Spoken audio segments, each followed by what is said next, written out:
Praise the Lord. Hallelujah hallelujah hallelujah hallelujah hallelujah hallelujah hallelujah. Hallelujah. ഇന്ന് നമ്മളുടെ വിഷയം എൻ്റെ വിളിയുടെ ഉദ്ദേശം, നമ്മുടെ ഓരോരുത്തരുടെയും വിളിയുടെ ഉദ്ദേശം. ഞാനൊരു ക്രൈസ്തവനെന്ന ജീവിത വിളിയുടെ ഉദ്ദേശം എന്താണെന്ന ക്ലാസ്സാണ്. കൊറിന്തോസ് സഭയോട് പൗലോസ്ലീഹ 1-ാം അധ്യായം അതിൻ്റെ 2-3 തിരുവചനങ്ങൾ ഒന്ന് നമ്മൾ എടുക്കാൻ പോവുകയാണ്. ഹല്ലേലൂയ. അതിങ്ങനെയാണ് കൊറിന്തോസിലുള്ള ദൈവത്തിൻ്റെ സഭയ്ക്ക് എഴുതുന്നത്. കൊറിന്തോസിൽ നിന്നുള്ളിടത്ത് നമ്മുടെ മാവേലിക്കരയുള്ള അല്ലെങ്കിൽ കേരളത്തിലുള്ള ദൈവത്തിൻ്റെ സഭയ്ക്ക് എഴുതുന്നത്. യേശുക്രിസ്തുവിൽ വിശുദ്ധരായവർക്കും വിശുദ്ധരാകാൻ വിളിക്കപ്പെട്ടവർക്കും നമ്മുടെ വിളി വിശുദ്ധിയിലേക്കുള്ള വിളിയാണ്. ഓരോ ക്രൈസ്തവനും അവൻ മാമോദീസ എന്ന് പറയുന്ന കൂദാശയിൽ കൂടി ഇതാ പുതിയ മനുഷ്യനെ രൂപപ്പെട്ടു, പഴയ മനുഷ്യനെ ഉരിഞ്ഞു മാറ്റി പഴയ മനുഷ്യൻ്റെ ശവടക്ക് നടത്തി പുതിയ മനുഷ്യനായി മാറുമ്പോഴാണ് ഞാൻ മാമോദീസായിൽ കൂടി ക്രിസ്തുവിൻ്റെ അനുയായി അല്ലെങ്കിൽ ക്രിസ്തുവായി മാറുകയാണ്. മറ്റൊരു ക്രിസ്തുവായി, ഞാൻ ക്രിസ്തുവിനോട് കൂടെ ക്രൂശിക്കപ്പെട്ടിരിക്കുന്നു, ഇനി മുതൽ ഞാനല്ല ക്രിസ്തുവാണ് ജീവിക്കുന്നത് എന്ന് പറയുന്ന കൂദാശയാണ് മാമോദീസ. അപ്പം ഈ മാമോദീസായിൽ കൂടി ഒരു ക്രൈസ്തവൻ അല്ലെങ്കിൽ ഞാനും നിങ്ങളുമൊക്കെ വിശുദ്ധരാകാൻ വിളിക്കപ്പെട്ടവർക്കും. ഇനി മൂന്നാമതെന്താണ്? നമ്മുടെ കർത്താവായ യേശുക്രിസ്തുവിൻ്റെ നാമം എല്ലായിടത്തും വിളിച്ചപേക്ഷിക്കണം. യേശുക്രിസ്തുവിൽ കൂടി മാത്രമേ രക്ഷയുള്ളൂ എന്നുള്ള ഇത് ഇന്ന് ക്രൈസ്തവൻ കൊടുക്കുന്നില്ല. ഭീരുത്വത്തിൻ്റെ ആത്മാവ് നിറഞ്ഞുകൊണ്ട് അത് കൊടുക്കാതെ പോകുമ്പോഴാണ് ഈ ലോകത്തിൽ വലിയ അനർത്ഥങ്ങൾ സംഭവിക്കുന്നത്. Hallelujah hallelujah hallelujah hallelujah. അപ്പോൾ നമ്മൾ അറിഞ്ഞിരിക്കേണ്ട ഒന്ന് ആ വചനം ഒന്നുകൂടെ പറയാം. കൊറിന്തോസിലുള്ള ദൈവത്തിൻ്റെ സഭയ്ക്ക് എഴുതുന്നതെന്ന് പറഞ്ഞാൽ നമ്മുടെ കേരള സഭയ്ക്ക് എഴുതുന്നത് യേശുക്രിസ്തുവിൽ വിശുദ്ധരായവർക്കും വിശുദ്ധരാകാൻ വിളിക്കപ്പെട്ടവർക്കും നമ്മുടെ കർത്താവായ യേശുക്രിസ്തുവിൻ്റെ നാമം എല്ലായിടത്തും വിളിച്ചപേക്ഷിക്കുന്ന എല്ലാവർക്കും ആണ്. അപ്പോൾ നമ്മുടെ കർത്താവായ യേശുക്രിസ്തുവിൻ്റെ നാമം എല്ലായിടത്തും വിളിച്ചപേക്ഷിക്കും. ക്രിസ്തുവിൽ കൂടി മാത്രമേ രക്ഷയുള്ളൂ എന്ന് പറയാൻ വിളിക്കപ്പെട്ടിരിക്കുന്ന നാം ഇതിൽ നിന്നൊക്കെ നമ്മുടെ ലോകത്തിൻ്റെ ഭൗതിക ആഗ്രഹങ്ങളുടെ നമ്മുടെ മനസ്സ് തിരിയുമ്പോൾ ഈ കൃപ എന്നേക്കുമായി നഷ്ടപ്പെടുകയാണ്. അതുകൊണ്ടാണ് പൗലോസ്ലീഹ പ്രത്യേക ലേഖനത്തിൽ പറയുന്നത്, പാപം വർദ്ധിച്ചിരിക്കുന്നിടത്ത് കൃപയും അതുപോലെ വർദ്ധിച്ചിട്ടുണ്ട്. പക്ഷേ പാപത്തിൻ്റെ അടിമത്തത്തിലേക്ക് ഇന്ന് ക്രൈസ്തവ ലോകം വീഴുക, കൃപയിലേക്ക് വരുന്നില്ല. എന്താണ് കൃപ എന്ന് പറഞ്ഞാൽ, ഞാൻ വിശുദ്ധ കുർബാനയ്ക്ക് പോകുന്നൊരു വ്യക്തിയാണെങ്കിൽ ഞാൻ ആ വിശുദ്ധ കുർബാന എൻ്റെ ജീവിതത്തിൽ ഞാൻ മറ്റൊരു ക്രിസ്തുവായി എന്നെ കാണുമ്പോൾ പറയണം, നിങ്ങൾ കണ്ടപ്പോൾ മറ്റൊരു ക്രിസ്തുവാണ്. നിങ്ങൾ കൂടി ക്രിസ്തുവിനെ മനസ്സിലാക്കണമെന്നാണ് ഞാൻ കൃപ ഉള്ളവനായി തീരുന്നത്. അതുകൊണ്ട് കൃപ നിറയുക എന്ന് പറഞ്ഞാൽ ദൈവം നിറയുക എന്നാണ് എൻ്റെ അർത്ഥം. ശ്രദ്ധിക്കുക, കൃപ നിറഞ്ഞ എന്ന അവസ്ഥ എന്ന് പറഞ്ഞാൽ ദൈവം നിറഞ്ഞ അവസ്ഥ. ഇന്ന് ക്രൈസ്തവ ലോകത്തിൽ ദൈവം നിറഞ്ഞ അവസ്ഥയല്ല, ലോകത്തിൻ്റെ ഭൗതിക ആഗ്രഹങ്ങൾക്ക് വേണ്ടി വിശുദ്ധ കുർബാനയ്ക്ക് പോകുന്നു, ജപമാല ചൊല്ലുന്നു, ഇങ്ങനെ പല ഭൗതിക ആഗ്രഹങ്ങൾക്ക് വേണ്ടി മാത്രം ക്രിസ്തുവിനെ കൂട്ടുപിടിക്കുന്നത് കൊണ്ടാണ് കൊറിന്തോസ് സഭയുടെ 1-ാം ലേഖനത്തിൻ്റെ 15-19 പറയുന്നത്, ഈ ജീവിതത്തിന് വേണ്ടി മാത്രം യേശുക്രിസ്തുവിൽ പ്രത്യാശ വെച്ചിട്ടുള്ളവൻ എല്ലാ മനുഷ്യരെക്കാളും നിർഭാഗ്യവാന്മാരാണ്. Hallelujah hallelujah. അപ്പം ഈ ജീവിതത്തിന് വേണ്ടി മാത്രം ക്രിസ്തുവിനെ പ്രത്യാശ വെച്ച് ജീവിക്കുന്ന ഒരു ക്രൈസ്തവ സമൂഹമാണ് ഇന്ന് രൂപപ്പെട്ടുകൊണ്ടിരിക്കുന്നത്. Hallelujah hallelujah. അതുകൊണ്ട് ഏത് നിമിഷത്തിലും ദൈവത്തിൻ്റെ 2-ാം വരവ് ആഗതമാകുന്നതിന് മുമ്പ്, ഒരു കൃപയുടെ കാലഘട്ടത്തിൽ, ഈ കൃപായുഗം അവസാനിക്കുന്നതിന് മുമ്പ് നീ ആ കൃപയുടെ അനുഭവത്തിലേക്ക്, ആ കൃപയിലേക്ക് നീ കടന്ന് ദൈവകൃപയിൽ നിറയപ്പെടണം. എന്താ ദൈവകൃപയെന്ന് ഞാൻ പറഞ്ഞു? ദൈവം നിറഞ്ഞ അവസ്ഥ. എന്നെ കാണുമ്പോൾ പറയണം, സഹോദര, ഈ വ്യക്തിയിൽ കൂടി ക്രിസ്തു സാന്നിധ്യം ഞാൻ തിരിച്ചറിയുന്നു. ആദിമ നൂറ്റാണ്ടിൽ 325 വർഷം സഭയിൽ എല്ലാവരും വിശുദ്ധരായിരുന്നു. ഇപ്പോഴാണ് വർഷത്തിലൊരിക്കലും അല്ലെങ്കിൽ വർഷങ്ങൾ കഴിയുമ്പോഴൊക്കെ വിശുദ്ധരാകുന്നത്. മറ്റത് സഭയിലെ എല്ലാവരും വിശുദ്ധരായിരുന്നു. AD 325 വർഷം വിശുദ്ധിയിൽ ജീവിച്ചുകൊണ്ടാണ് സഭ മുന്നോട്ട് പോകുന്നത്. ഈ വിശുദ്ധി എന്ന് പറയുന്നത് ഇന്ന് അത് വിശുദ്ധരുടെ ഇടയ്ക്ക് ചെന്ന് കുറേ മധ്യസ്ഥ പ്രാർത്ഥന നടത്തുന്ന ഒരവസ്ഥയിലേക്ക് മാറി. അതല്ല, ഞാനും നിങ്ങളും ഈ വിശുദ്ധനെ പോലെ ആകാൻ വേണ്ടിയാണ് സഭ വിശുദ്ധരെ നമുക്ക് തന്നിരിക്കുന്നത്. അതുകൊണ്ടാണ് ഓരോ വിശുദ്ധൻ്റെയും പെരുന്നാളല്ല, തിരുനാളാണ്. ഗീവർഗീസ് സഹിതയുടെ തിരുനാൾ. എന്തിനാണ് തിരുനാൾ ആഘോഷിക്കുന്നത്? ഞാൻ സഹദായെ പോലെ ആകാൻ. അൽഫോൻസാമയുടെ തിരുനാൾ ആഘോഷിക്കുന്നത് എന്തിനാ? ഞാൻ അൽഫോൻസാമയെ പോലെ ആകാൻ. അപ്പൊ ഈ തിരുനാളുകളെല്ലാം നമുക്ക് തന്നിരിക്കുന്ന ഇവരെ പോലെ ആകാൻ വേണ്ടിയാണ്. ഈ നവംബർ മാസം ശുദ്ധീകരണ ആത്മാക്കളുടെ വേണ്ടിയും ഒക്കെ പ്രാർത്ഥിക്കേണ്ട ഒരു കാലഘട്ടമാണ്. അപ്പൊ ഈ അനേക കോടിക്കണക്കിന് ആത്മാക്കൾ ശുദ്ധീകരണ സ്ഥലത്ത് കിടക്കുകയാണ്. അപ്പൊ എന്തുകൊണ്ട് ഈ ശുദ്ധീകരണ സ്ഥലത്ത് കിടക്കുന്നു പറയാൻ, ചെറിയ ചെറിയ പാവങ്ങളും ഒക്കെ നിമിത്തം ഈ ലോകത്തിൽ കൃപാ ജീവിതം നയിക്കാതെ, കൃപയുടെ ആ ജീവിതം നയിക്കാതെ സ്വന്തം സ്വാർത്ഥ താല്പര്യം അനുസരിച്ച് ജീവിച്ച വ്യക്തികളിൽ ബഹുഭൂരിപക്ഷവും ഇന്ന് ഇതാ ശുദ്ധീകരണ സ്ഥലത്ത് കിടക്കുകയാണ്. വർഷങ്ങളായിട്ട് ശുദ്ധീകരണ സ്ഥലത്ത് കിടക്കുകയാണ്. അപ്പോൾ ഈ ശുദ്ധീകരണ സ്ഥലത്ത് കിടക്കുന്ന ആത്മാക്കൾക്ക് വേണ്ടി വിളിക്കപ്പെടണമെങ്കിൽ, അവർക്ക് വേണ്ടി പ്രാർത്ഥിക്കണമെങ്കിൽ, നീ കൃപ നിറഞ്ഞൊരു വ്യക്തിക്ക് മാത്രമേ ഈ ശുദ്ധീകരണ സ്ഥലത്തെ ആത്മാവിനെ സ്വർഗത്തിലേക്ക് നയിക്കാനൊക്കെ ഉള്ളൂ. ഈ കൃപ നിറഞ്ഞ ഒരു ജീവിതം നയിക്കണമെങ്കിൽ അറിഞ്ഞിരിക്കേണ്ട 10 കാര്യങ്ങൾ ഞാനൊന്ന് പറയാൻ പോവാം. ഒന്ന് ശൂന്യവൽക്കരിക്കുന്ന സ്നേഹമായിരിക്കും. അപ്പോൾ കൃപയുടെ സ്നേഹം എന്ന് പറഞ്ഞാൽ, കൃപയെന്ന് പറഞ്ഞാൽ ദൈവസ്നേഹത്താൽ നിറയപ്പെട്ട അവസ്ഥയാണ്. അപ്പോൾ കൃപയുടെ ജീവിതം നയിക്കണമെങ്കിൽ എൻ്റെ ജീവിതം ശൂന്യവൽക്കരിക്കുന്ന സ്നേഹമായിരിക്കും. എന്താ ഈ ശൂന്യവൽക്കരിക്കണം എന്ന് പറഞ്ഞു കഴിഞ്ഞാൽ, ഞാൻ ആരുമല്ല, ഞാൻ ഒന്നുമല്ല, എൻ്റെ എല്ലാത്തിൻ്റെ ഉടമസ്ഥൻ അങ്ങാണ്. അങ്ങിൽ നിന്ന് മാത്രമാണ് എൻ്റെ. ഞാൻ ഈ ശൂന്യവൽക്കരിക്കുന്ന സ്നേഹമുള്ളൊരു വ്യക്തി പരാതിയില്ലാത്തൊരു ജീവിതം നയിക്കും. ആരുടെയും കുറ്റം പറയാൻ ആഗ്രഹിക്കാത്ത ജീവിതം. മറ്റുള്ളവൻ്റെ കുറ്റം കേട്ട്, ചിലവരൊക്കെ ഉണ്ട്, ചിലവരുടെയൊക്കെ കുറ്റം കേട്ട് അതനുസരിച്ച് അവരോട് പെരുമാറുന്നവരുണ്ട്. അതൊക്കെ വലിയൊരു തെറ്റാണ്. അതുകൊണ്ടാണ് പ്രഭാഷകന്റെ പുസ്തകത്തിൽ പറയുന്ന, കേൾക്കുന്നതൊന്നും പറഞ്ഞു നടക്കരുത്. മിത്രത്തോടായാലും ശത്രുവിനോടായാലും നീ കേട്ടത് പറയരുത്.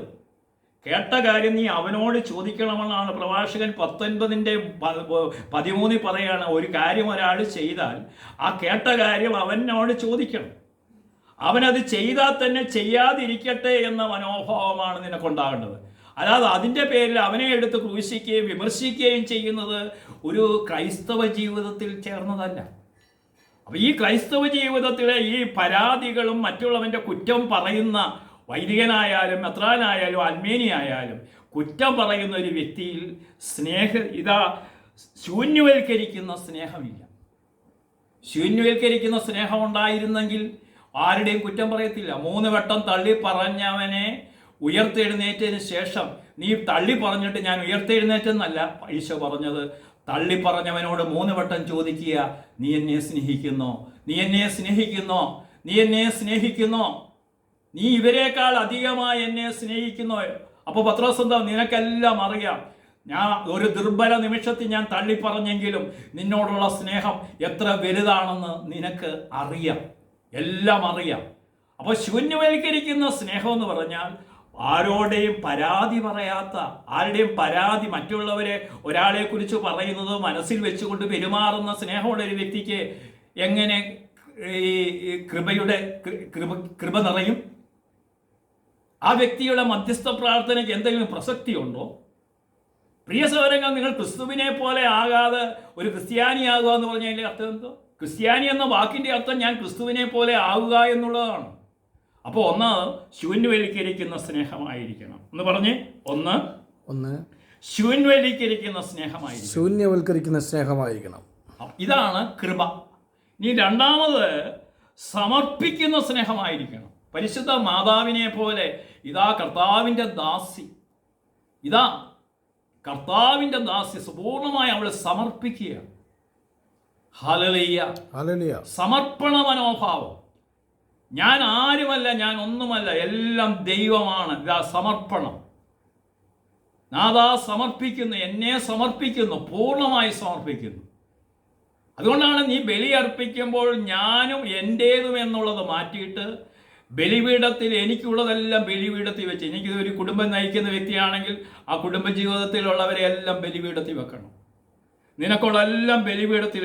അബ്രഹാം ഇസഹാക്കിനെ ബലിപീഠത്തിൽ വെച്ച് കഴിഞ്ഞപ്പോൾ സഭാ പണ്ഡിതന്മാർ പറയുന്നത് അബ്രഹാത്തിന് ഇസഹാക്കിനെ കുറിച്ചുള്ള ആകുലതകളില്ലാതായി. എന്ന് വെച്ചാൽ എല്ലാം ദൈവത്തിന് വിട്ടുകൊടുക്കുക, ഇതാ സമർപ്പിക്കുക. ഇതാണ് ബലി. ബലി എന്ന് പറഞ്ഞാൽ എന്നെ തന്നെ, നിങ്ങളുടെ സമ്പത്തോ നിങ്ങളുടേതായ കാഴ്ചകളോ ഒന്നും ദൈവത്തിന് ആവശ്യം, നിന്നെ തന്നെയാണ് വേണ്ടത്. ഹല്ലേലൂയ. നിന്നെ തന്നെ സമ്പൂർണമായി, നിന്റെ പണമോ നിന്റെ പ്രൗഢിയോ നിന്റെ ദേവാലയത്തിന്റെ ഭംഗിയോ ഒന്നുമല്ല ദൈവം. നീ നിന്നെ തന്നെ സമർപ്പിക്കുക. ചുങ്കക്കാരനെ പോലെ ഇതാ പാപങ്ങൾ ഏറ്റുപറഞ്ഞ് കർത്താവേ നിന്റെ സന്നദ്ധി നിൽക്കാൻ പോലും യോഗ്യനല്ല എന്ന് പറഞ്ഞുകൊണ്ട് പൂർണ്ണമായി സമർപ്പിക്കുന്ന മനോഭാവത്തിന്റെ പേരാണ് സമർപ്പണത്തിന്റെ. എന്താണെങ്കിൽ സമർപ്പിക്കുന്ന സ്നേഹമായിരിക്കണം. അപ്പൊ എന്തായിരിക്കണം എന്ന് പറഞ്ഞ് സമർപ്പിക്കുന്ന സ്നേഹം. അപ്പൊ ഈ സമർപ്പിക്കുന്ന സ്നേഹമായിരിക്കണം. ഈ സമർപ്പിക്കുന്ന സ്നേഹമുള്ള ഒരു വ്യക്തി ശുദ്ധീകരണ സ്ഥലത്തെ ആത്മാക്കൾക്ക് വേണ്ടി പ്രാർത്ഥിച്ച് ഒരു നന്മ നിറഞ്ഞ മറിയം ചൊല്ലിയാൽ ആ ശുദ്ധീകരണ സ്ഥലത്ത് കിടക്കുന്ന ആത്മാവ് എവിടെ പോകും? സ്വർഗത്തിൽ പോകും. ഹല്ലേലൂയ. ഉദാഹരണത്തിന് ഒരു വിശുദ്ധന്റെ മരണസമയത്ത് പരിശുദ്ധ അമ്മയും 7 ലക്ഷം ആത്മാക്കളൂടെ വന്നു. അപ്പൊ ഈ വിശുദ്ധൻ ചോദിക്കുകയാണ്, അമ്മയുടെ കൂടെ 7 ലക്ഷം പേരെന്താ, ഇത്രയും പേരെന്താ വന്നിരിക്കുന്നത്? മകനെ, നീ പ്രാർത്ഥിച്ച് ശുദ്ധീകരണ സ്ഥലത്ത് നിന്ന് സ്വർഗത്തിലേക്ക് പോയവരാണ്. Hallelujah, hallelujah, hallelujah, hallelujah, hallelujah. മൂന്നാമതായിട്ട് നമ്മൾ ചിന്തിക്കുന്നത് ദാനം ചെയ്യുന്ന സ്നേഹമായിരിക്കണം. എന്തായിരിക്കണം? ദാനം ചെയ്യുന്ന സ്നേഹം. ദൈവം നിനക്ക് തന്നിരിക്കുന്നത്, ഇന്ന് ക്രൈസ്തവന്റെ ഒരു വിചാരം, ഇതെല്ലാം ഞാൻ പ്രാർത്ഥിച്ചിട്ട് എനിക്ക് കിട്ടിയ ഭൗതിക സുഖങ്ങളൊക്കെ ഞാനും എൻ്റെ മക്കളും അനുഭവിക്കാനുള്ളതാണ്. നിനക്ക് ദാനം ചെയ്യണം. മറ്റുള്ളവർക്കൂടെ അർഹതപ്പെട്ടതാണ് ഇത് ദാനം ചെയ്യുന്ന. ഇത് ഒരു ഭൂകമ്പം വന്നാൽ, ഒരു കാറ്റ് വന്നാൽ ഇതെല്ലാം തകർന്നു പോകാനുള്ളതേ ഉള്ളൂ. ദൈവം എനിക്ക് എല്ലാം ദാനമായിരിക്കെ ദാനമല്ലെന്ന മട്ടിൽ അഹങ്കരിക്കാൻ എന്തിരിക്കുന്നു? കോടികളുടെ നിർമ്മിതികളൊക്കെ കെട്ടിപ്പൊക്കുമ്പോൾ നിങ്ങൾ ചിന്തിക്കണം, ഇവിടെ അതിൻ്റെ അടുത്ത് ദാരിദ്ര്യം അനുഭവിക്കുന്നവര്, ദുഃഖം അനുഭവിക്കുന്നവര്, സാമ്പത്തികമായി ബുദ്ധിമുട്ട് അനുഭവിക്കുന്നവരുണ്ട് എന്ന് നീ മനസ്സിലാക്കണം. ദാനം ചെയ്യുന്ന സ്നേഹം. നീ ദാനം ചെയ്യുമ്പോൾ പ്രിയ സഹോദരങ്ങളെ ശ്രദ്ധിക്കുക, ഒരു പള്ളിയിൽ ഒരു വീട് വെച്ച് കൊടുക്കുമ്പോൾ 4 പേര് കാണുകയല്ല, നീ മറ്റുള്ളവർ വലത് കൈ ചെയ്യുന്നത് ഇടത് കൈ അറിയാതിരിക്കട്ടെ. മറ്റുള്ളവർക്ക് നീ എന്ത് ചെയ്താലും നീ മറ്റുള്ളവരെ അറിയിച്ചുകൊണ്ട് ഉള്ള ഒരു സ്ഥിതിയാണെങ്കിൽ അത് ക്രൈസ്തവ ജീവിതമല്ലെന്ന്. അതിന് പ്രതിഫലം ഈ ലോകത്തിൽ തന്നെ കിട്ടിക്കഴിഞ്ഞു. അതുകൊണ്ട് നിനക്ക് പ്രതിഫലം ലഭിക്കണമെങ്കിൽ നീ ചെയ്യുന്ന ദാനങ്ങളൊന്നും മറ്റുള്ളവരെ അറിയരുത്. Hallelujah, hallelujah. തോബിത്തിന്റെ പുസ്തകത്തിൽ പറയുന്നുണ്ട്, ദാനധർമ്മം ചെയ്യുന്നതിൽ മടി കാണിക്കരുത്. Hallelujah, hallelujah. അപ്പൊ ദാനധർമ്മം എന്ന് പറയുന്നത് ഈ ശൂന്യവൽക്കരിക്കുന്ന സ്നേഹമുള്ള ഒരു വ്യക്തിക്ക് ദാനധർമ്മം, അല്ലെങ്കിൽ അവനിങ്ങനെ വാരിക്കൂട്ടാനും ഇങ്ങനെ ബാങ്കുകളിൽ ഇങ്ങനെ അക്കൗണ്ട് ഡെപ്പോസിറ്റ് ചെയ്യാനും അവൻ അറിയത്തു. കാരണം അവൻ്റെ ജീവിതം മൊത്തം ഈ ഭൗതിക, ഈ ലോകത്തിൽ, ഈ ഭൂമിയുമായിട്ട് ഒരാണ്. ഈ ഈസ്റ്റർ അനുഭവമില്ല. എന്താണ് ഈസ്റ്റർ അനുഭവം? എന്താ ഈസ്റ്റർ അനുഭവം? ഉദ്ധാന അനുഭവം എന്ന് പറഞ്ഞു കഴിഞ്ഞാൽ വർഷത്തിൽ ഒരിക്കൽ നടക്കുന്ന ഒരു സംഭവമല്ല. എല്ലാ ദിവസവും ഈസ്റ്റർ അനുഭവമാണെന്ന് കാലം ചെയ്ത ഫ്രാൻസിസ് മാർപ്പാപ്പ പറയുന്നുണ്ട്. എന്താ ഈസ്റ്റർ അനുഭവം? ഈ ഭൂമിയിലുള്ള വസ്തുക്കളിൽ നിന്നുള്ള, ഈ ഭൂമിയിലുള്ളതിൽ നിന്നുള്ള ഉയർച്ചയാണ്. ഈ ഭൂമിയിലുള്ള വസ്തുക്കളിലെ ഉന്നതത്തിലുള്ളവയിലുള്ള ശ്രദ്ധയുടെ പേരാണ് ഈസ്റ്റർ. ഈ ലോകത്തിലുള്ളവയിൽ നിന്ന് ദൈവത്തിങ്കിലേക്കുള്ള ആ നോട്ടത്തിൻ്റെ പേരാണ്. ഈ ലോകത്തിലുള്ളതെല്ലാം നശിച്ചു പോകുന്നതാണ്. ഇവയെല്ലാം ഇതുകൊണ്ട് സോളമൻ പറഞ്ഞതുപോലെ സൂര്യന് കീഴിലുള്ളതെല്ലാം വെറും മായയാണ്. ഇതെല്ലാം സൂര്യന് കീഴിലുള്ള ഒന്നും യാഥാർത്ഥ്യമല്ല. ഇതെല്ലാം നശിച്ചു പോകണ്ട. ഇവയെല്ലാം ആദ്യത്തെ മാർപ്പാപ്പ പറഞ്ഞതുപോലെ ഇവയെല്ലാം നശ്വരമാകുകയാണ്. ഇവയെല്ലാം നശ്വരമാണ് എന്ന ബോധ്യത്തിൻ്റെ പേരാണ് ഉയർപ്പ്. ഒന്ന് പറഞ്ഞ്, ഇവയെല്ലാം നശ്വരമാണെന്ന് പറയുന്നതിന്റെ പേരാണ് ഉയർപ്പ്. അപ്പൊ ഇതാണ് എന്താണ്? ദാനം ചെയ്യുന്ന സ്നേഹമായിരിക്കണം. Hallelujah, hallelujah. നാലാമതായിട്ട് ക്ഷമിക്കുന്ന സ്നേഹമായിരിക്കണം. പ്രിയ സഹോദരങ്ങളെ, ഒരു വ്യക്തി ക്ഷമിക്കാൻ തുടങ്ങുമ്പോൾ, അപ്പൊ ഒരു ആത്മീയ മനുഷ്യനാകേണ്ടെന്ന് പറയാൻ കാര്യമല്ല. നമ്മുടെ ഇന്ന് ഭക്തരിത്തരമുണ്ട്. ഇന്ന് ഭക്തരുടെ ഭക്ത സംഘടനകളുണ്ട് പള്ളിയിൽ. ഈ ഭക്തരായെന്ന് പറഞ്ഞ മനുഷ്യൻ ആത്മീയനാകണമെന്നില്ല. എന്താ ഭക്തനും ആത്മീയനും തമ്മിലുള്ള വ്യത്യാസം? ഭക്തൻ എന്ന് പറഞ്ഞാൽ അവൻ്റെ കാര്യസാധ്യത്തിന് വേണ്ടി ദൈവത്തെ വിളിച്ച് ഒരു ഭക്തി മാർഗത്തിൽ പോകുന്നു. ആത്മീയൻ എന്ന് പറഞ്ഞാൽ ഏത് സഹനം വന്നാലും വേദന വന്നാലും ദൈവത്തിനെ പലരുടെ കുറ്റം പറയാത്തവൻ, ദൈവത്തോട് പരാതി പറയാത്തവൻ്റെ പേരാണ് ആത്മീയൻ. അതുകൊണ്ടാണ് പ്രിയ സഹോദരങ്ങളെ, ആത്മീയനാണെങ്കിൽ 2 വ്യക്തികൾ നിങ്ങളുടെ ജീവിതത്തിൽ ഉണ്ടാകണം. നിങ്ങളുടെ സ്വഭാവം ഈ 2 വ്യക്തികൾ. എന്താണ് ആത്മീയതയുടെ ഒന്നാം? സഹനം വരുമ്പോൾ ജോബിനെ പോലെ, ജോബ് 19:25, എനിക്ക് ന്യായം നടത്തി തരുന്നവൻ ജീവിക്കുന്നവനും അവൻ എൻ്റെ പക്ഷത്തുണ്ടെന്നും ഞാൻ വിശ്വസിക്കുന്നു. എൻ്റെ മാംസം അഴുകിയില്ലാതായാലും എൻ്റെ ദൈവത്തെ ഞാൻ കണ്ടുകൊണ്ടിരിക്കുകയും ജീവിതത്തിൻ്റെ സഹനങ്ങളിൽ ദൈവത്തെ, എൻ്റെ കൂടെ ദൈവമുണ്ട്. ഇങ്ങോട്ട് നോക്കിയേ, എൻ്റെ കൂടെ ആരുണ്ട്? ദൈവമുണ്ട്. ജീവിതത്തിൽ എത്ര വലിയ സഹനം വന്നാലും എൻ്റെ കൂടെ ആരുണ്ട്? ദൈവമുണ്ട്. ആ ദൈവം എൻ്റെ ജീവിതത്തെ അനുഗ്രഹിക്കും. എനിക്ക് ന്യായം നടത്തി തരുന്നവൻ ജീവിക്കും. ഇനി മുൻപത്തേനേക്കാളും അനുഗ്രഹമായി എൻ്റെ ജീവിതം മാറും. ഇപ്പം എനിക്ക് കടബാധ്യതയുണ്ട്, ചിലപ്പോൾ രോഗമുണ്ട്, സഹനമുണ്ട്, വേദനയുണ്ട്. പക്ഷേ എൻ്റെ ദൈവം എന്നെ കൈവിടുകയില്ല എന്ന് ജോബിനെ പോലെ സഹനത്തിൻ്റെ നാളിലും ദൈവത്തിങ്കിലേക്ക് നോക്കുന്നവൻ്റെ പേരാണ് ആത്മീയൻ. ഹല്ലേലൂയ.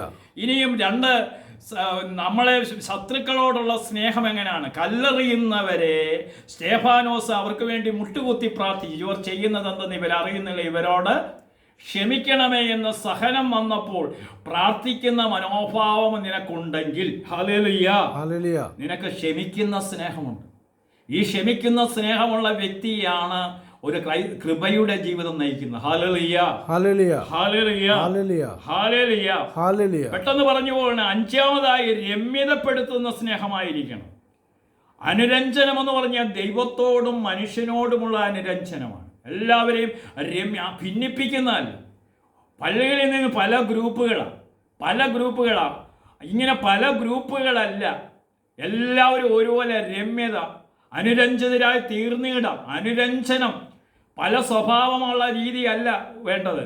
എല്ലാവരും ഒരേ മനസ്സോടെ, ഒരേ ഹൃദയത്തോടെ, ഒരേ കാഴ്ചപ്പാടോടുകൂടെ, രമ്യതയോടുകൂടിയാണ് ഒരു ശുശ്രൂഷ ആരംഭിക്കുന്നത്. Hallelujah, hallelujah, hallelujah, hallelujah, hallelujah, hallelujah. അപ്പോൾ നമ്മൾ ഒരുമയോടും ഒരുക്കത്തോടും കൂടിയാണ് ബലി അർപ്പിക്കേണ്ടത്.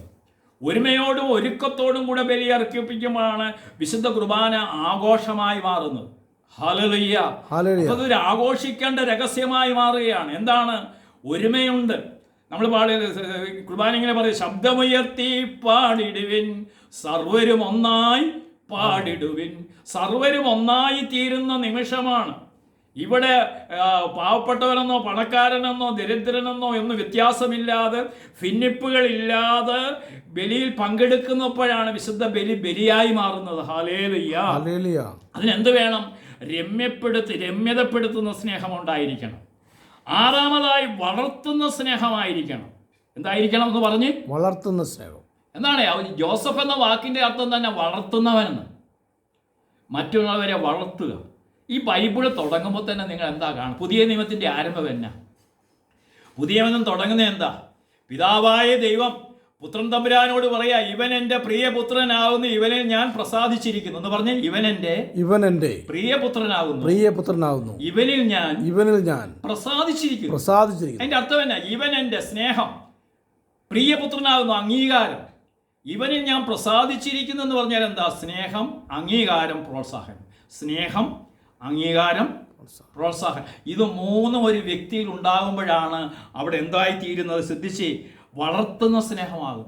ഇന്ന് തളർത്തുന്ന സ്നേഹം, മനുഷ്യനെ വാക്കുകൊണ്ട് തളർത്തി ആത്മഹത്യ ചെയ്യിപ്പിക്കുക. പ്രിയ സഹോദരങ്ങളെ, ഒരു ക്രൈസ്തവനെ അവൻ വളർത്തുന്ന സ്നേഹമായിരിക്കും.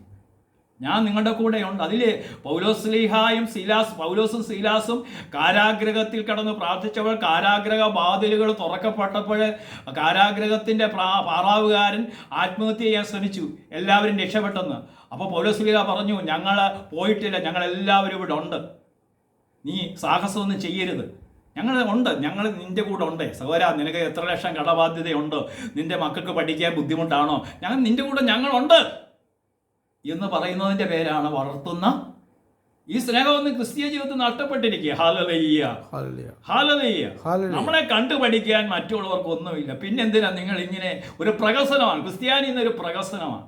ഒരു ഹൈക്കോടതി ജഡ്ജി പറയുന്ന പോലെ 700 വീട്ടുകാരുടെ ഒരു പള്ളിയിൽ ബൈബിൾ അനുസരിച്ച് ജീവിക്കുന്ന ഒരു കുടുംബത്തെ പോലും ഞാൻ ഈ 15 വർഷമായിട്ട് കാണുന്നില്ലെന്ന് പറയും. എത്രമാത്രം തകർന്ന ജീവിതങ്ങളാണ്. ഇതൊക്കെയാണ് നമ്മുടെ ജീവിതത്തിൽ. അപ്പോൾ ഇത് മനസ്സിലാക്കേണ്ട കാര്യം. അപ്പോൾ 6ാമതായി വളർത്തുന്ന സ്നേഹമായിരിക്കണം.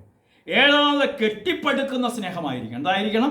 കെട്ടിപ്പടുക്കുന്ന സ്നേഹം. എന്താ ഈ കെട്ടിപ്പടുക്കുക എന്ന് പറഞ്ഞാൽ ഒരു സാധനം ഇങ്ങനെ ബിൽഡ് ചെയ്ത് വരുമ്പോഴാണ് അതിന് സ്ട്രക്ചർ ഉണ്ടാകുന്നത്, രൂപം. കെട്ടിപ്പടുക്കുന്ന ഒരു സ്നേഹമായിരിക്കണം. ഹല്ലേലൂയ. അതിനെക്കുറിച്ചൊക്കെ വ്യാഖ്യാനിക്കാൻ ഉത്തരവുണ്ട്, അത് സമയമില്ലാത്തതുകൊണ്ട് പെട്ടെന്ന് പറയുകയാണ്. ഏഴാമതായിട്ട് കെട്ടിപ്പടുക്കുന്ന സ്നേഹം. ഇനിയും എട്ടാമതായിട്ട് വ്യവസ്ഥയില്ലാത്ത സ്നേഹമായിരിക്കണം. നമ്മളൊക്കെ പറയുന്നത് എന്താ? ഒരു പാലം ഇട്ടാൽ അങ്ങോട്ടും ഇങ്ങോട്ടും നടക്കണം. അങ്ങനെയല്ല. ക്രൈസ്തവൻ ഇങ്ങോട്ട് സ്നേഹിച്ചില്ലെങ്കിലും വ്യവസ്ഥ, അൺകണ്ടീഷണൽ ലവ്.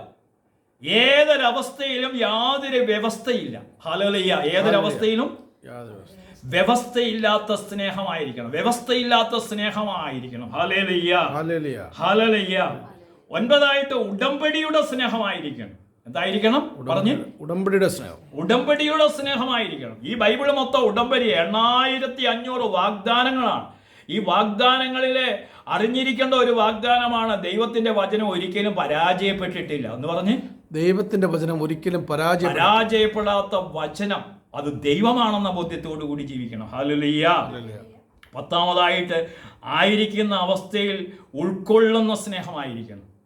ഈ 10 കാര്യങ്ങളിൽ കൂടിയാണ് ഒരു വ്യക്തി വിശുദ്ധനായി മാറുന്നത്. ഇതിനു വേണ്ടിയാണ് നിങ്ങളെ വിളിച്ചിരിക്കുന്നത്. ഹല്ലേലൂയ. ഹല്ലേലൂയ. യേശുവേ നന്ദി. യേശുവേ.